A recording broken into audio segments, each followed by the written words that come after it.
এখন এমপি সাহেব যদি আসি বলে যে তোমার কার কি দরকার বলো, আমরা দিব। দেখেন না, ভোট আসছে, জিতবে না না জিতবে এটার কোনো সম্ভাবনা নেই। এখন থেকে স্বপ্ন দেখাইতেছে আমি এইটা দিব তোমারে। কেউ কাঠ দিবে, কেউ মাঠ দিবে, কেউ ঘাট দিবে, কতজনে কত কিছু দিবে। এখন দিবে বলছে, বারবার দিবে বলে ধোকা দেয়, তারপরেও তো আমরা তারে বিশ্বাস করি। আবার এবার যদি দেয় কি, আচ্ছা এবার যদি দেয়, আগের বার সুযোগ পায় নাই, এবার যদি দেয়, এবার আরেকবার চায় না, তাও তো আমরা তারে অবিশ্বাস করি না, দিই, ধোকা পড়ি, আশা রাখি, আশা করি, আশা এবার যদি কিছু, তো কিছু যদি পাই, কিছু যদি হয়। অথচ যে মানুষগুলো যোগের পর জগৎ ধোকা দেয় এবং দেয়ার সামর্থ্য রাখে না, নিজের ক্ষুধাই মিটে না যার, সেও অন্যরে দিবে কোত্থেকে? যার নিজের ক্ষুধা মিটে না সে অন্যরে দিবে কোত্থেকে? এই মানুষটারে তারপরে ভোট দিই, তার পক্ষে বলি। আল্লাহ কি এরকম? আমাদের এমপি প্রার্থীদের মতো আল্লাহ নাকি তুলনা করা যাবে? আল্লাহ বলতেছে যে আলা মিন মুস্তারজিকিন ফারজুক, আসো কার দরকার আমারে বলো আমি দিব। প্রার্থীরাও বলে আসো আমারে ভোট দাও আমি দিব, রাস্তা দিমু, চাকরি দিমু, গরু গোস্ত ঘরে ঢুকাই দিমু, বিদ্যুৎ দিমু, সব দিবে, চাল দিবে, ডাল দিবে, বউও দিবে কয়দিন পরে, ঠিক আছে না? এখন এত দিবে বলে কেউ এ পর্যন্ত দিতে পারে না, তারপরও আমরা তাদের ফান্দে পড়ি, তাদের পিছনে ছুটি, ধোকা খায়। তারপরও কিন্তু আল্লাহ তো দিবেন বললে কি আল্লাহ কি তাদের মতো নাকি? আল্লাহ যেটা বলেন সেটা করেন কি? তাইলে এই মিথ্যাবাদী প্রতারক প্রার্থীদেরকে যেই পরিমাণ বিশ্বাস করি আমরা, এই প্রতারক প্রার্থীদের উপর যেই পরিমাণ আস্থা রাখি আমরা, অন্তত ন্যূনতম সেই পরিমাণ আস্থা যদি আমরা আল্লাহ জাল্লা শানুহুর উপর রাখতাম, রহমানুর রহিমের উপর রাখতাম, আমাদের এত কষ্ট, এত পেরেশানি, এত দুর্দশা হইতো না, আসলে হইতো না। আজকে শাবান মাসের 14 তারিখ শুরু হয়েছে। সূর্য ডুবার পরে পশ্চিম আকাশে চাঁদ দেখা যায়। শাবান মাসের 14 তারিখ শুরু, তো আগে রাত, গত সপ্তাহে বলছিলাম পরে দিন হয়। তাহলে আজকে শাবান মাসের রাত চলছে, আগামীকালকে শাবান মাসের 14 তারিখ দিন হবে। কালকে দিনের যখন সূর্য ডুববে তখন শাবান মাসের 15 তারিখে চাঁদ উঠবে। খেয়াল করেন, এটা বুঝিয়েন। আজকে সূর্য ডুবার পরে শাবান মাসের 14 তারিখ শুরু হয়েছে, রাত রাত শেষ হয়ে কালকে যে দিনটা আসবে ওই দিনটা হবে শাবান মাসের 14 তারিখের দিন। তাহলে রাত আগে শেষ, তারপরে দিন, আর তো 14 তারিখের কিছু নেই। 14-র পরে আসবে কি 15। তাহলে শাবান মাসের 14 তারিখের দিন শেষ হয়ে গেলে আবার শুরু হবে 15 তারিখের রাত। তাহলে রাত আগে, 15 তারিখের রাত শুরু হবে কালকে, কালকে ঠিক এই সময় 15 তারিখ চলবে। আবার কালকে রাত শেষ হলে সূর্য যখন উঠবে ওই পরের দিন হবে 15 তারিখ দিন শাবান মাসের। তাহলে কালকের রাত এবং 15 তারিখের দিন পুরোটা মিলায় শাবান মাসের 15 তারিখ। শাবান মাসের কয় তারিখ হবে? 15 তারিখ। আল্লাহ রাসূল সাল্লাল্লাহু আলাইহি ওয়াসাল্লাম বললেন, ইন্নাল্লাহা আযজা ওয়া জাল্লা ইয়ানজিলু লাইলাতান নিসফি মিন শাবান। শাবান মাসের মধ্যম রাত্র, যেটা মধ্যম রাত, তো মধ্যম রাত মানে 15তম রাত। তো আল্লাহ রাসূল বলছেন শাবান মাসের মধ্যম রাত। আরবের একটা গোত্র আছিল কালব গোত্র, কালব। ওই কালব গোত্রের মানুষ রাখাল ছিল, ছাগল চড়াতো বেশি। তো ওই কালব গোত্রের ছাগল বেশি ছিল, আবার তাদের ছাগলগুলোর ফসম বেশি ছিল। ফসম, এক এক ছাগলের জাত ভিন্ন আছে না, কোনো জাতের ফসম বেশি হয়, কোনো জাতের ফসম কম হয়।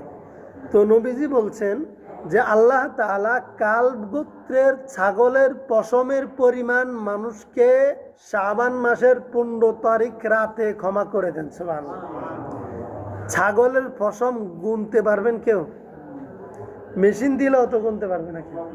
তাহলে অগণিত পশম একটা ছাগলের, গরুর চেয়ে ছাগলের পশম বেশি হয়। তাহলে ছাগলের পশম, তাও কালব গোত্রের, মানে যে ছাগলের পশম বেশি। আবার এমনও হতে পারে, কথাটার অর্থ আরবের মধ্যে সবচেয়ে বেশি ছাগল ছিল কালব গোত্রে, তাহলে কাল গোত্রে যেই পরিমাণ ছাগল, সবগুলা ছাগলের পশম গণনা করলে কি পরিমাণ পশম হইতে পারে চিন্তা করেন। সুবহানাল্লাহ। তাইলে আল্লাহ তাআলা যত বেশি পারেন, অর্থাৎ যত বেশি মানুষ আল্লাহর কাছে ক্ষমা চাইবে, যত বেশি মানুষ আল্লাহর কাছে তার সাহায্য চাইবে, যত বেশি মানুষ ইস্তেগফার করবে, যত বেশি মানুষ আল্লাহর কাছে ক্ষমার উপযুক্ত হবে, সবাইরে আল্লাহ ক্ষমা করে দেবেন। সুবহানাল্লাহ। সেই রাতটা কয়দিন আছে? বেশি দিন না, আগামীকাল রাত সেই রাতটা। সুবহানাল্লাহ।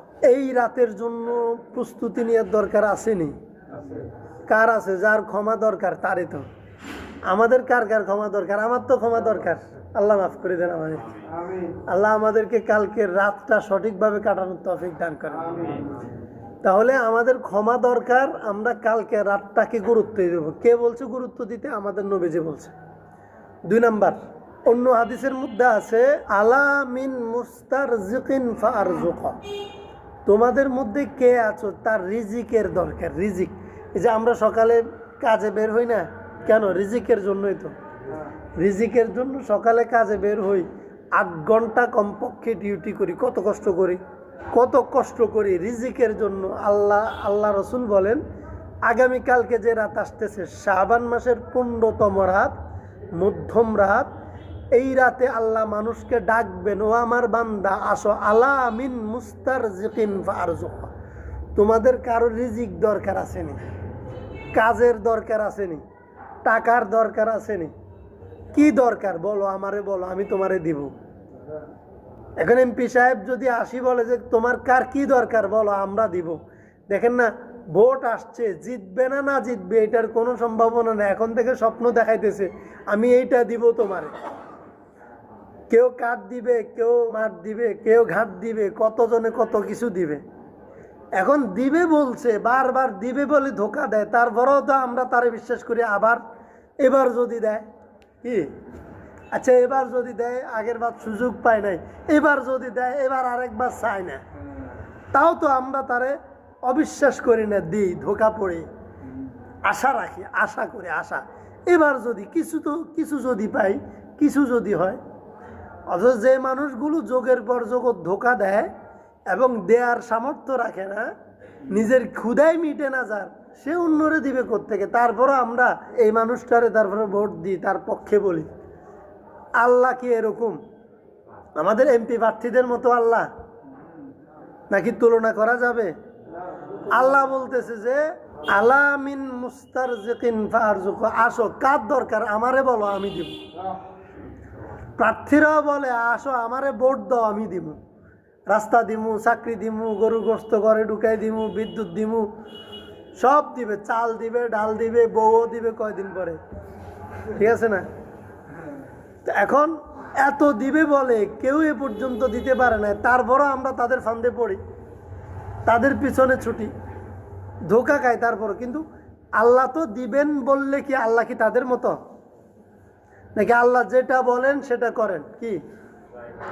তাইলে এই মিথ্যাবাদী প্রতারক প্রার্থীদেরকে যেই পরিমাণ বিশ্বাস করি আমরা, এই প্রতারক প্রার্থীদের উপর যেই পরিমাণ আস্থা রাখি আমরা, অন্তত ন্যূনতম সেই পরিমাণ আস্থা যদি আমরা আল্লাহ জাল্লা শানুহুর উপর রাখতাম, আল্লাহ রাব্বুল আলামিন উপর রাখতাম, রহমানুর রহিমের উপর রাখতাম, আমাদের এত কষ্ট, এত পেরেশানি, এত দুর্দশা হইতো না, আসলে হতো না। চিন্তা করে দেখেন, আল্লাহ বলে আলা মিন মুস্তারজিকিন ফারজুকা, আসো, কে আসো আমার কাছে, চাইবা কিছু, যা চাইবা তাই দিব। এই রাতটা কবে? আগামীকালকে রাত। সুবহানাল্লাহ। যা চাইবা তাই দিব। এখন আমরা কালকে কি আমাদের আল্লাহর কাছে হুড়মুড় করে চাইতে আসবো? চাইবো ইনশাল্লাহ, চাইবো ইনশাল্লাহ। আল্লাহ দিবেন, কেমনে দিবেন সেটা আল্লাহ জানেন, তবে দিবেন নিশ্চিত। আল্লাহ এমনভাবে দেয়, অনেক সময় আমরা টেরও পাই না আল্লাহ আমাদেরকে দেয়। কেমন দেয়? এমন আমার জীবনে ঘটছে, যে গাড়িতে না উঠতে পারার কারণে আপনি আফসোস করছেন, সেই গাড়ি অ্যাক্সিডেন্ট করছে, এরকম হয় না? আচ্ছা, আমার জীবনে যেটা করছে বলি, অনুভূতি খেয়াল করলে দেখবেন যে আল্লাহ যে দেয় টেরও পায় না কেমনে দেয়। একবার আমি চৌমোহনী থেকে বাড়িতে যাব, আমানিয়া বরাবর সামনে এই জায়গা থেকে টেম্পু ছাড়তো, আমি টেম্পুতে উঠছি। ওই টেম্পুটা দোকানঘরের উপর দিয়ে যাবে কোথায়, ঘাটলা। ওরা চিন্তা করছে আমরা রাস্তার কাউরে নিব না, ডাইরেক্ট ঘাটলার প্যাসেঞ্জার নিব, পথের প্যাসেঞ্জার নিব না, এটা হচ্ছে তাদের উদ্দেশ্য। আমি জানি না, রাস্তায় কোনো গাড়ি নাই রাত্রে, আমি ওইটাতে উঠছি।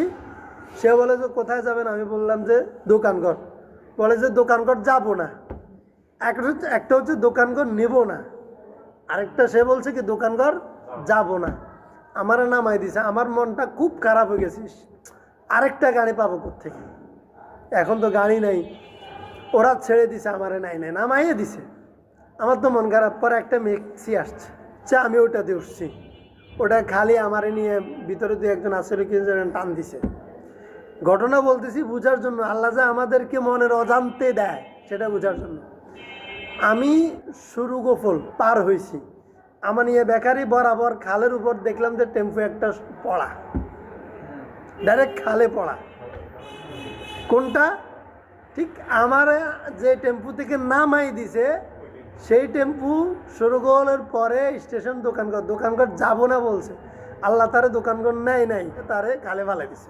এবং সেখানে ওই ঘাটলাইয়ের রবি স্কুলের শিক্ষক ছিল, সম্ভবত হেড স্যার ছিল, তার হাত ভাঙে গেছে। মেম্বার না চেয়ারম্যান ছিল, সেও ক্ষতিগ্রস্ত হয়েছে, হাত টাত ভাঙে গেছে। মানে যারা ছিল মাথা বুঝেন না, একটা টেম্পু যদি রাস্তা থেকে খালে পড়ে যায় ক্ষতিগ্রস্ত হয়েছে। এই যে 5টা মিনিট আগে আমার মনে কষ্ট ছিল, ইস গাড়িটা আমার নাই মনে কষ্ট ছিল। কিন্তু 5 মিনিট পরে ঘটনা কি ঘটলো, তাইলে আমার মনে কষ্ট 5 মিনিট আগ পর্যন্ত আমি জানি না আল্লাহ আমার কেন এই গাড়ি থেকে নামাইছে। আমি জানি না। এই যে আমরা যে বলি আল্লাহ যা করে ভালোর জন্য করে, প্রমাণ আমার জীবনটা দেখাইলাম, আপনাদের জীবনেও আছে, তালাশ করেন। আপনাদের জীবনে যদি তালাশ করেন, একটু সচেতনভাবে থাকেন, দেখবেন যে প্রথমে মন খুব খারাপ হয়, খুব অস্থির হয়, এমনকি মেজাজ গরম হইতে হইতে আল্লাহর উপরও মনে কষ্ট যায়। আমি কি দোষ করলাম, আল্লাহ আমার সাথে কেন এরকম করলো, এরকম মনে কষ্ট যায়। কিন্তু সৌভাগ্যবশত যখন আল্লাহ তাআলা আমার হুঁশ জ্ঞান দেয়, মনের চোখ খুলে দেয়, আমি তখন সচেতন হই, দেখি কিছুক্ষণ পরে অথবা কিছুদিন পরে অথবা কয়েক বছর পরে।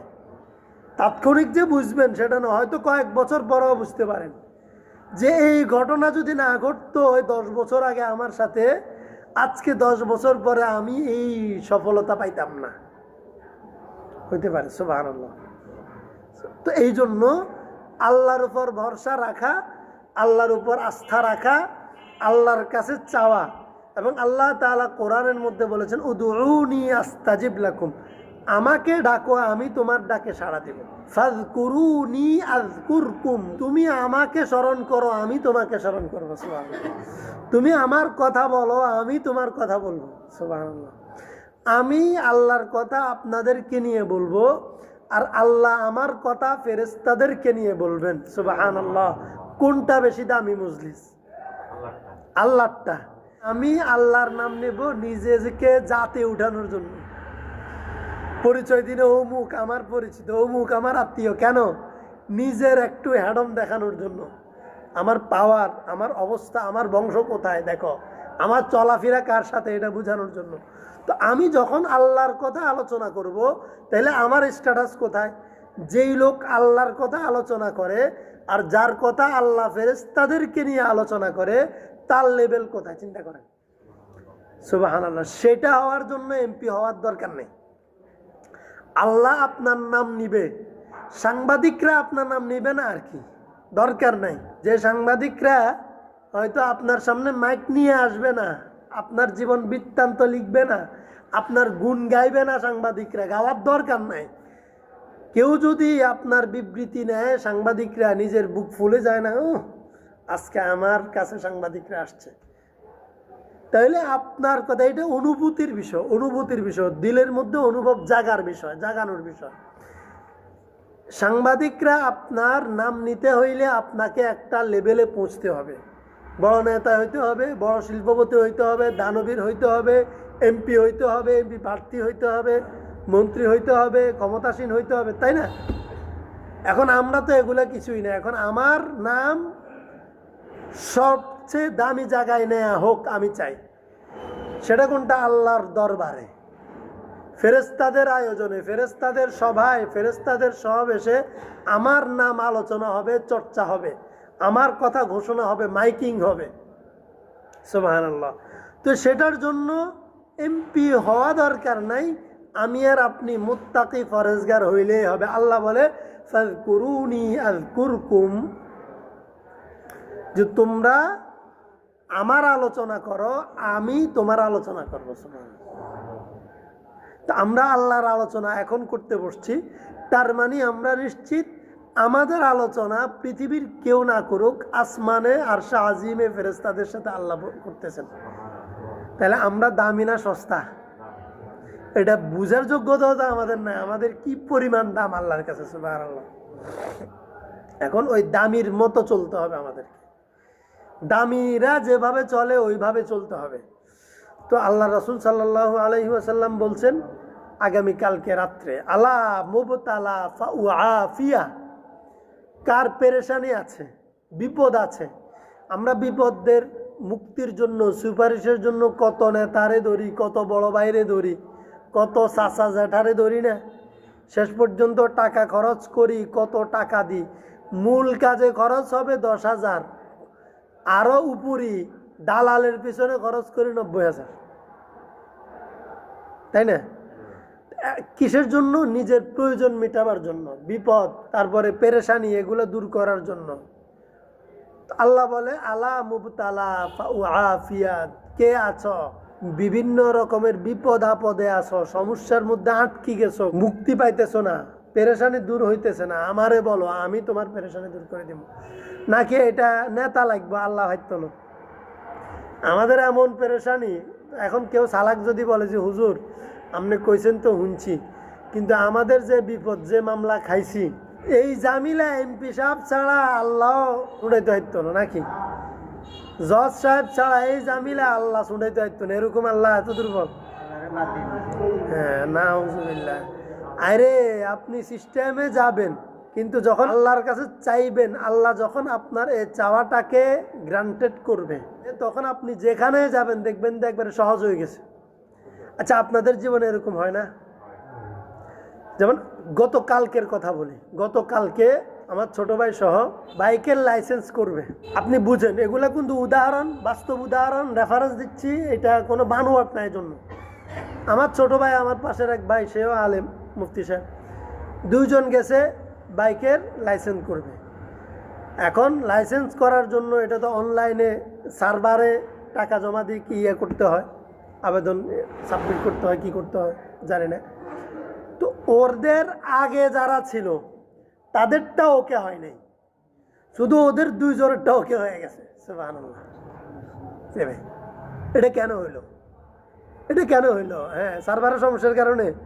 সার্ভারের সমস্যার কারণে যদি সমস্যায় হইতো, ওদের আগে যারা সিরিয়ালে, ওদের কারোটা হইলো না, সবাইটা দিতেছে, একটাও সার্ভারে নেয় না, ওই দুইজন মাওলানারটা নিল কেন?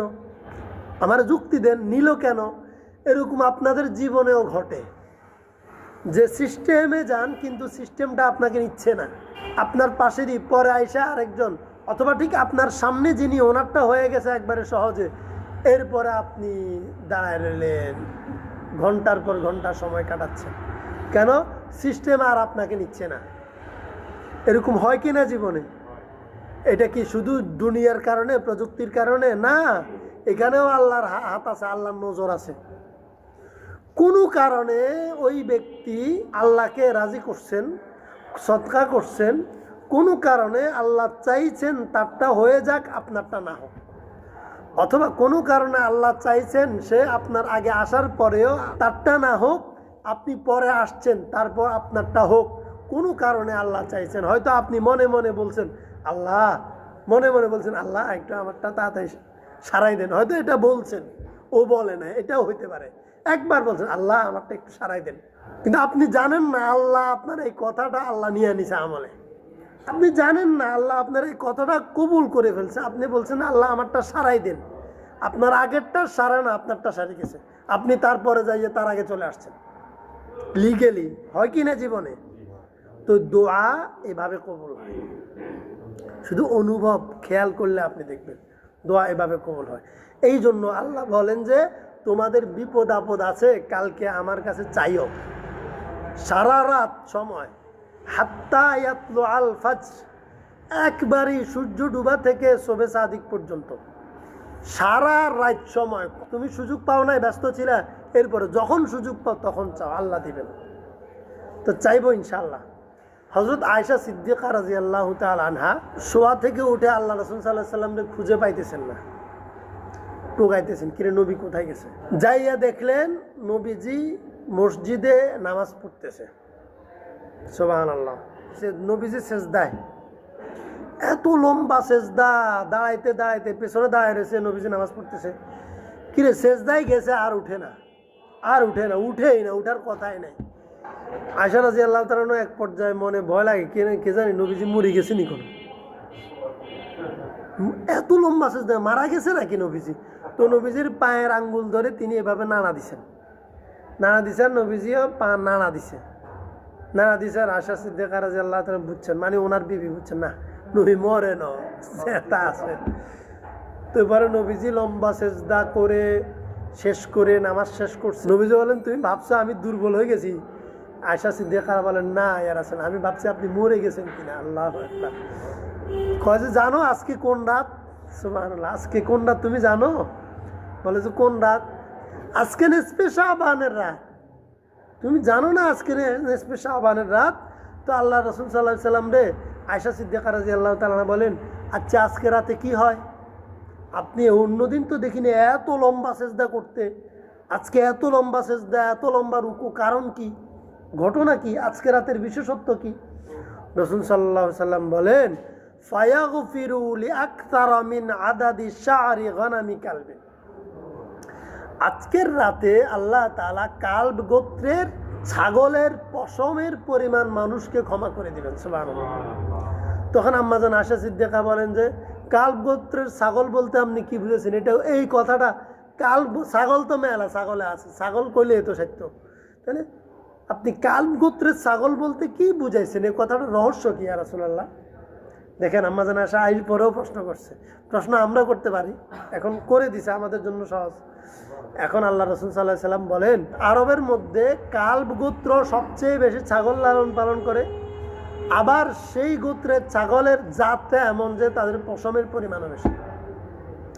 তো আল্লাহ রাসূল সাল্লাল্লাহু আলাইহি সাল্লাম এটা বোঝানোর জন্য আল্লাহ কি পরিমাণ মানুষকে ক্ষমা করেন, মানে আমি চিন্তা করতে পারি আল্লাহ আজকে তো বহু মানুষ আল্লাহর কাছে ক্ষমা চাইবে, আমি গুনাহগার জানি ক্ষমা পাবনি, মনে আসতে পারে, বা আমার মনে না আসে শয়তান মনে ঢুকাই দিতে পারে, ধরো তুমি গুনাহগার, তোমার কি আল্লাহ ক্ষমা করবে না? সারা বছর বাটপারি করছো, এখন আর তুমি ক্ষমা চাইলে লাভ কি?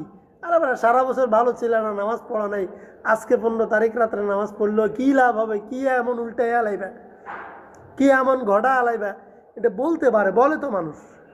এখন আল্লাহ রাসূল শয়তানে ঢুকাই দেয়। আল্লাহ রাসূল বলে যে দেখো কালব গোত্রের ছাগলের পশমের পরিমাণ বেশি এবং তাদের ছাগলের পরিমাণ বেশি, তাইলে কি পরিমাণ পশম সেই গোত্রের ছাগলের গায়ে আছে এটা গণনা করা অসম্ভব, অগণন। তাহলে অগণন মানুষকে আল্লাহ এই রাতে ক্ষমা করবেন। সুতরাং অগণন যদি হয়, যদি গণার ঊর্ধ্বে হয়, হিসাবের বাহিরে হয়, তাহলে হিসাবের বাইরে তো আমিও আছি। তাহলে শয়তানে যদি আমার মনে ঢুকায় আমারে জানে আল্লাহ ক্ষমা করবো নি, তো এই হাদিসের মধ্যে স্পষ্ট হ্যাঁ আপনাকেও আল্লাহ ক্ষমা করবেন। কিন্তু অন্য হাদিসের মধ্যে আল্লাহ রাসূল সাল্লাল্লাহু আলাইহি ওয়াসাল্লাম একটা কথা বলে দিয়েছেন, ইল্লা লিমুশরিকিন আও মুশাহিদ, যারা মুশরিক শিরকে লিপ্ত। শিরক কি? আমরা তো শিরক বলতেই বুঝি যারা মূর্তি পূজা করে তারা শিরক, যারা হিন্দু তারা শিরক করে, মুশরিক আমরা এটা বুঝি, যারা মাজারে সিজদা দেয় তারা শিরক করে, তারা মুশরিক। কিন্তু আরও এমন কিছু শিরক আছে যেটা আমাদের জীবনের সাথে জড়িত, আমাদের রাজনীতির সাথে জড়িত, কিন্তু আমরা বলিও না, বুঝার চেষ্টাও করে না। যেমন আরেকটা বড় ধরনের শিরক, আল্লাহ কোরআনের মধ্যে বলছেন ইনিল হুকমু ইল্লা লিল্লাহ, এই পৃথিবীর রাজত্ব শুধুমাত্র আল্লাহর হাতে, আল্লাহর জন্য, আল্লাহর বিধান মতো এই পৃথিবীর রাজত্ব হবে। ওয়ামাল্লাম ইয়াহকুম বিমা আনজালাল্লাহ ফাউলাইকা হুমুল ফাসিকুন যালিমুন কাফিরুন। আল্লাহ বলে যারা এই পৃথিবীতে আমার বিধানকে অবজ্ঞা করে, আমার বিধান ছাড়া শাসন করে, বিচার করে, সিস্টেম চালায়, মানে আল্লাহর বিধান বাদ দিয়ে যারা দেশ চালায়, বিচার চালায়, আইন আদালত চালায়, সমাজ চালায়, তারা কাফের, জালেম, ফাসিক। কে বলছে? আল্লাহ বলছে। এই যে আমাদের দেশে যে এখন এমপি নির্বাচন হইতেছে, এখানে একটা বিষয় আছে গুরুত্বপূর্ণ, সেটা হচ্ছে যে কিছু মানুষ, কিছু আলেম ওলামারা যে প্রার্থী হয়েছেন, তাদের প্রার্থী হওয়ার পিছনে উদ্দেশ্য হচ্ছে যে আমরা এমপি হইলে আল্লাহর বিধান বাস্তবায়নের চেষ্টা করব। ইনাল হুকমু ইল্লা লিল্লাহর মধ্যে আছে, তারা শিরক করতেছে না, আল্লাহর সাথে তারা শিরক করবে না, অর্থাৎ আল্লাহর বিধানকে বাদ দেওয়ার কথা তারা বলবে না, চিন্তাও নাই, তাহলে তারা মুশরিক না বা শিরক করার জন্য প্রস্তুত না। কিন্তু যেই প্রার্থীগুলো এমপি হওয়ার জন্য মাঠে নামছে, আমাদের কাছে ভোট চাইতেছে, উদ্দেশ্য তারা সংসদে গেলে আইন বানাবে যেখানে আল্লাহর বিধান থাকবে না, মন গড়া আইন বানাবে, মানে তারা নিজেরা যুক্তি করবে, বুদ্ধি করবে, কেমনে আইন বানাইলে তারা বেশি দিন ক্ষমতায় থাকতে পারে, কেমনে শাসন করলে মানুষদেরকে গোলাম বানাই রাখতে পারে, কোন আইনে বিচার আদালত রাষ্ট্র চালাইলে মানুষের গোলাম বানাইয়া তারা অনেক টাকার মালিক, অনেক শক্তি এবং ক্ষমতার মালিক হইতে পারে। তাহলে ওই মানুষগুলো শিরকের পথে হাঁটতেছে, ওই প্রার্থীগুলো শিরকের পথে হাঁটতেছে। তো আপনি যদি এমন কোনো প্রার্থীকে নির্বাচন করেন বা ভোট দেন, যেই প্রার্থী সংসদে গেলে আল্লাহর বিধানের বাইরে বিধান করবে, ধরুন আল্লাহ বলছে সুদি কারবার চলবে না, যারা এই কারবার করবে, চালাবে, তাদের সাথে আল্লাহর যুদ্ধের ঘোষণা। আর একদল মানুষ সেখানে গিয়া সুদি আইন পাশ করবে, অর্থনীতি পরিচালনার জন্য, ব্যাংকিং সিস্টেমের জন্য এমন কিছু সিস্টেম করবে যেটা সুদের উপর প্রতিষ্ঠিত। এরকম অনেক বিষয় আছে, যেমন যে মদ, এটা হারাম, মদ খাওয়া যাবে না কোনো অবস্থাতেই।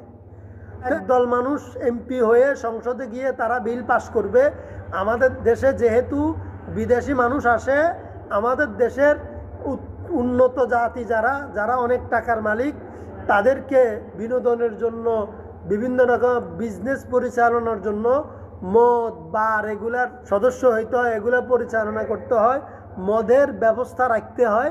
সুতরাং আমরা আজকে বাংলাদেশে আইন করব, বাংলাদেশে মদ বৈধ শর্ত সাপেক্ষে। তাহলে আল্লাহ যেটাকে অবৈধ করলো, সে ওইটাকে কি করলো? বৈধ করলো। তাইলে আল্লাহর আইনের সাথে সে শিরক করলো। কি করলো? আল্লাহর সাথে শিরক করলো। আল্লাহ বলছে যে আইন আমি শুধু বানাবো, তোমরা শুধু আমার আইন ফলো করবে। আল্লাহ বলছে কি, আমি আইন বানাবো, তোমরা আমার আইন ফলো করবে। আর আমাদের এমপিরা ছোট মাটিয়া খোদা হয়ে যায়, ক্ষমতা নিয়ে ভোট দিলে এমপি হইলে সংসদে যাব, সংসদে গিয়ে আমরা আইন বানাবো, তোমরা আমাদের বানানো আইন ফলো করবে। আল্লাহ আমাদেরকে বলছে যে আমরা এমপিরা সহ সবাই আল্লাহর আইন ফলো করার জন্য, আর তারা আল্লাহর আইনকে বাদ দিয়ে নিজেরা আইন বানাবে আর আমাদেরকে বাধ্য করবে আল্লাহর আইন বাদ দিয়ে তাদের আইন ফলো করার জন্য। তাহলে তারা আমাদেরকে আল্লাহর বিরুদ্ধে শিরক করতে বাধ্য করতেছে কিনা আইনিভাবে। এখন আমরা যদি এটাকে পছন্দ করি বা এই প্রার্থীকে নিয়োগ করি, সাপোর্ট দেই, তাহলে আমিও শিরকের পক্ষে সাপোর্ট দিলাম, নাউজুবিল্লাহ। তাহলে সে যতই শিরকি আইন করবে, আল্লাহর বিরুদ্ধে, আল্লাহর আইনের বিপরীত আইন করবে, সে আল্লাহর সাথে শিরক করার সাথে সাথে আমিও শিরকের সহযোগী হয়ে গেলাম। তো আল্লাহ রসুল বলে যে যারা শিরকের অংশ, মুশরিক, প্রত্যক্ষ পরোক্ষ যে কোনোভাবে শিরকে লিপ্ত, আল্লাহ তাদেরকে ক্ষমা করবেন না। তাইলে আল্লাহ তাআলা আমাদেরকে এই প্রত্যক্ষ পরোক্ষ যে কোনো শিরক থেকে মাফ করুন, আমিন। তারপরে আল্লাহ রসুল বলছেন যে মুসাহিন মানে হিংসুক। আরেকজনের ছেলে বিদেশ গেছে, তার সহ্য হয় না, আরেকজন আজকে একটু ভালো কামাই করছে, এখন তার সহ্য হয় না, তার হিংসায় শেষ। আরেকজনও কাজ পাইছে, সে পাইল না কেন, হিংসায় শেষ। এখন ওরে বলে, এই ওরে কেন দিচ্ছেন, ও কি কাজ পারে, ও কি কাজ বুঝে, ও ফাঁকিবাজি করবে, ও দেখবেন আপনার সব শেষ করে দিবে, আপনি ঠকবেন, এরকম হয় না? তাহলে এই লোকটা হিংসুক, এই লোকটার আল্লাহ ক্ষমা করবেন না। হ্যাঁ, যদি বলে যে ওই লোকটারে দিচ্ছেন ভালো, সে ভালো, আমারেও দিয়েন, তারে দিচ্ছেন আমারেও দেন, বা আল্লাহ তারে কাজ দিছে, আল্লাহ আমারও একটু কাজের ব্যবস্থা করে দেয়, তাহলে তার ক্ষতি চাইলাম না আমি, তারে যে আল্লাহ সফল করছে আমি আল্লাহর কাছে আমার জন্য সফলতা চাইলাম। তো এইটা হিংসুক নয়, এটা হচ্ছে যে ঈর্ষা জায়েজ। আরেকজনের ভালো দেখে নিজেকে তার মতো ভালো হওয়ার চেষ্টা করা, আকাঙ্ক্ষা থাকা ভালো, জায়েজ। কিন্তু আরেকজনের ভালো দেখলে যদি খারাপ লাগে, ও কেন এত বেশি পাইলো, আমি কেন পাইলাম না, তাইলে এটা হিংসা, এই ব্যক্তিকে আল্লাহ ক্ষমা করবেন না। আবার 14 তারিখ রাতে যখন আম্মাজান আয়েশা রাদিয়াল্লাহু তাআলা আনহা দেখলেন, কিরে রাসূল নাই কেন, নবীজি নাই কেন, খুঁজতে বাইর হয়েছেন, যায় দেখে যে জান্নাতুল বাকিতে দাঁড়ায় দাঁড়ায় কবর জিয়ারত করতেছেন। সুবহানাল্লাহ, মানে মুর্দাদের জন্য দোয়া করতেছেন এই রাতে। তাহলে এই কালকে রাতটা গুরুত্বপূর্ণ কিনা? গুরুত্বপূর্ণ আমাদের সবার জন্য, সবার জন্য। আর হুজুর তো বলছে এশা এবং ফজর জন্য জামাতে আদায় হয়। আল্লাহ তাআলা সূরা আলে ইমরানের 133 নম্বর আয়াতে বলছেন, ওয়াসারিউ ইলা মাগফিরাতিম মির রাব্বিকুম, ক্ষমার জন্য, রবের ক্ষমার দিকে, রবের দয়ার দিকে তুমি তাড়াতাড়ি আসো, দৌড়ি আসো। কে বলছেন? আল্লাহ বলছেন। ওয়া জান্নাতিন আরজুহাস সামাওয়াতু ওয়াল আরদু। আচ্ছা, আল্লাহ যদি ক্ষমা করে তাহলে আমার কি লাভ হবে? এটা কথা। আচ্ছা, ক্ষমা পাইলে কি হবে? তো যেন আল্লাহ বলে তুমি ক্ষমা পাইলে তুমি জান্নাত পাইবা। সুবহানাল্লাহ। যারে আল্লাহ ক্ষমা করবেন তারে আল্লাহ কি দিবেন? জান্নাত দিবেন। তাইলে আল্লাহ যেন বলেন তুমি আল্লাহর ক্ষমার দিকে আসো এবং জান্নাতের দিকে আসো। ক্ষমার দিকে আসা মানে জান্নাতের দিকে আসা, আল্লাহর কাছে তওবা করা মানে কি? জান্নাতের দিকে আসা। সুবহানাল্লাহ। আর জান্নাত কেমন? আল্লাহ বলে এমপিরা তো শুধু এই 3 নম্বর আসন, কয়েকটা ইউনিয়নের জন্য কোটি কোটি টাকা খরচ করতেছে, মানুষের দুয়ারে দুয়ারে যাইতেছে। আর আল্লাহ বলে তোমাকে আমি জান্নাত দিব, আপনাকেও দিবে, আপনাকেও দিবে, আপনাকে, আপনাদের প্রত্যেককে দিবে। আমিন বলেন। শুধু যদি আল্লাহর আমরা ক্ষমা নিয়ে নিতে পারি, আল্লাহ যদি শুধু আমার উপর দয়া করেন, আমরা প্রত্যেকেই জান্নাত পাবো। আল্লাহ বলে জান্নাত কেমন? আরজুহাস সামাওয়াতু ওয়াল আরদ। জান্নাত এত বিশাল, এত ব্যাপ্তি, আসমান এবং জমিনের সমতুল্য। সুবহানাল্লাহ। বাংলাদেশের তো ছোট কেন? হ্যাঁ, পৃথিবী থেকেও বড় না? বেগমগঞ্জ 3 আসন থেকেও ছোট জান্নাত। একজন এমপির ক্ষমতার চেয়েও, এরিয়ার চেয়েও ছোট জান্নাত। একজন এমপি 5 বছরের জন্য এমপি হইতে কত পাগল হয়ে যাইতেছে, আর আমরা এত ছোট্ট এরিয়ার জন্য, আর আমরা আসমানের চেয়েও, আসমান জমিনের চেয়েও বড় জান্নাতের জন্য তার কোটি গুণের 1 ভাগ পেরেশান আছি। তার মানে জান্নাত সম্পর্কে আমাদের ধারণাই নাই, অনুভূতি নাই। ওয়া জান্নাতিন আরজুহাস সামাওয়াতু ওয়াল আরদ, আসমান জমিন বিস্তৃত, এত বিশাল, মানে বেগমগঞ্জ 3 নম্বর আসনের চেয়ে বড় না, বাংলাদেশের চেয়ে বড় না, পৃথিবীর থেকেও বড়। সুবহানাল্লাহ।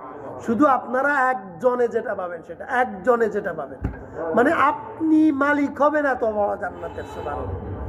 তো দরকার না? দুনিয়াতে 60 বছর 70 বছর গরিব থাকি যদি জান্নাত পাই, তাহলে আমার চেয়ে সৌভাগ্যবান আর কেউ আসেনি।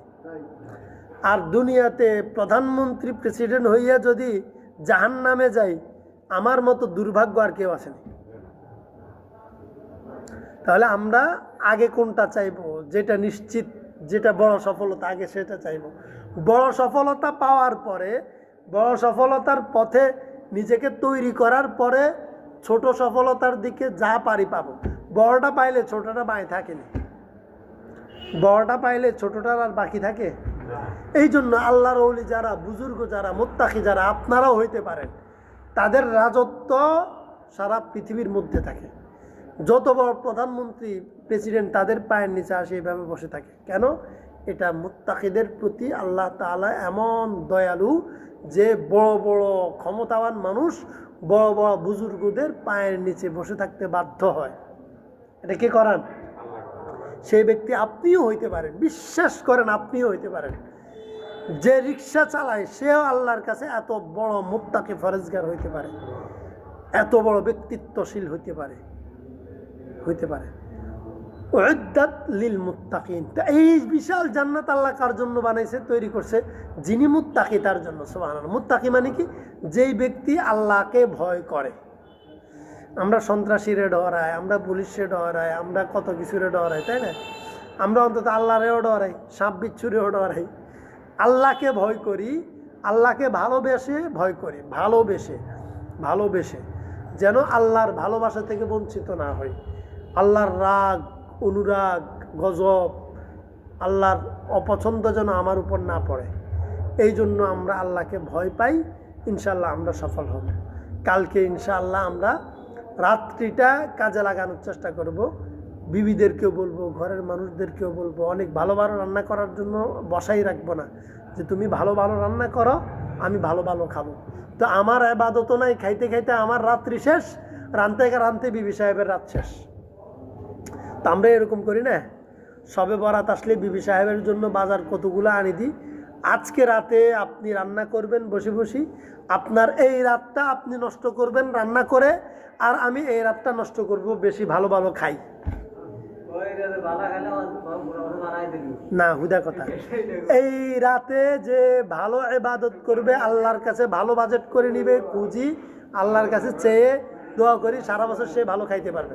হাদিসে আছে, যেই লোক এই রাতে আল্লাহর কাছে ভালো চাইতে পারবে, ভালো খুঁজতে পারবে, ভিক্ষা করতে পারবে আল্লাহর কাছে, এই রাতে আল্লাহর কাছ থেকে যে যত বেশি ভিক্ষা পাবে, সারা বছর সে তত বেশি ভালো থাকবে। এই রাতে আল্লাহর কাছ থেকে যে যত বেশি চেয়ে নিতে পারবে, রিজিক নিতে পারবে, দোয়া করতে পারবে, সারা বছর সে তত ভালো খাইতে পারবে। আপনি কালকে রাতে আল্লাহর কাছে কান্নি বলেন না, কান্না কাটিবে, আল্লাহ আগামী 1 বছর আমি যেন সপ্তাহে 2 বেলা গোস্ত খাইতে পারি, অসুবিধা কি? চান আল্লাহর কাছে, বলেন, বললে কি লজ্জা আছে? আল্লাহ তো বলছে যে আমার কাছে রিজিক চাও, তো গোস্ত এটা রিজিক না? আল্লাহ এবছর যেন আমি আমার সন্তান সন্ততি নিয়ে এত ভালো থাকতে পারি, ভালো পোশাক, ভালো ঘর, ভালো থাকার ব্যবস্থা, ভালো জামা কাপড়, ভালো খানা নিজেরাও খাইতে পারে, মানুষদেরকেও খাওয়াইতে পারে। আল্লাহর কাছে দোয়া করেন না? তাইলে আল্লাহ যদি এটা কবুল করে, আগামী 1 বছর আপনি নিজে একা খাবেন না, নিজে ভালো খাইতে পারবেন, আল্লাহর এবং আল্লাহর বান্দাদেরকেও খাওয়াইতে পারবেন। ভালো খাওয়ার বন্দোবস্ত কালকে রাতে আছে। আল্লাহর কাছে চাইতে হবে, কালকে খাইলে হবে না, কালকে চাইতে হবে। রান্না আগে করে, বাজার করবে, তারপরে রান্না করবে, তারপরে না খাবেন।